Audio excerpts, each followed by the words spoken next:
প্রিয় দেশবাসী, আসসালামু আলাইকুম। আপনারা জানেন প্রধানমন্ত্রী শেখ হাসিনা রাষ্ট্রপতির কাছে পদত্যাগপত্র জমা দিয়েছেন এবং আমি তা গ্রহণ করেছি। প্রধানমন্ত্রীর পদত্যাগ ও বৈষম্য বিরোধী ছাত্র আন্দোলনে সৃষ্ট পরিস্থিতিতে বঙ্গভবনে 3 বাহিনীর প্রধান এবং বিভিন্ন রাজনৈতিক দলের নেতৃবৃন্দ, সুশীল সমাজের প্রতিনিধি ও বৈষম্য বিরোধী ছাত্র আন্দোলনের কয়েকজন সমন্বয়কদের সাথে আলোচনা হয়। শুরুতেই সেনাপ্রধান বিরাজমান সার্বিক পরিস্থিতি ও রাজনৈতিক দলগুলোর সাথে তার আলোচনা সম্পর্কে আমাকে অবহিত করেন।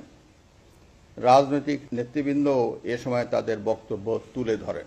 সভায় বৈষম্য বিরোধী ছাত্র আন্দোলনের নিহত শহীদদের স্মরণে শোক প্রস্তাব গৃহীত হয়।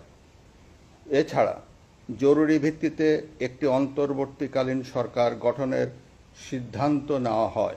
সকল দল ও অংশীজনদের সাথে আলোচনা করে গঠিত অন্তর্বর্তীকালীন সরকার যত দ্রুত সম্ভব নির্বাচনের ব্যবস্থা করবে।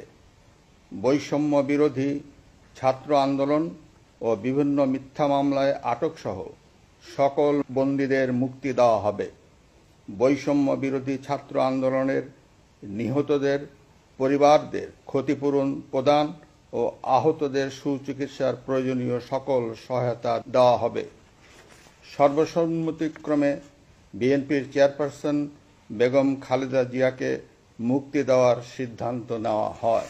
প্রিয় দেশবাসী, আমি দেশের আইন শৃঙ্খলা পরিস্থিতি স্বাভাবিক করতে এবং লুটতরাজ ও ধ্বংসাত্মক কর্মকাণ্ড বন্ধ করতে রাজনৈতিক দলগুলোর প্রতি আহ্বান জানাচ্ছি।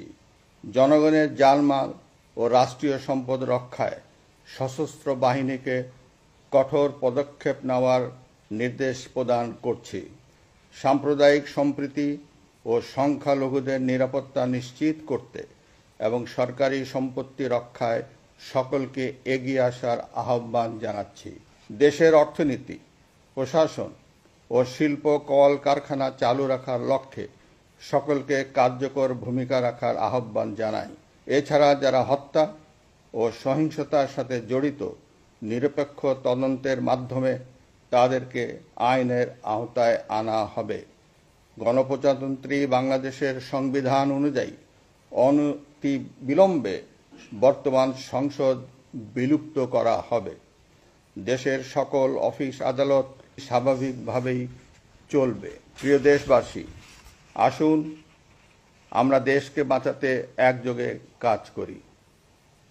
পারস্পরিক হিংসা বিদ্বেষ ভুলে ও প্রতিহিংসার ঊর্ধ্বে উঠে দেশকে এগিয়ে নিতে নিজ নিজ অবস্থান থেকে ভূমিকা রাখার জন্য আমি বিনয়ের সাথে আপনাদের প্রতি অনুরোধ করছি।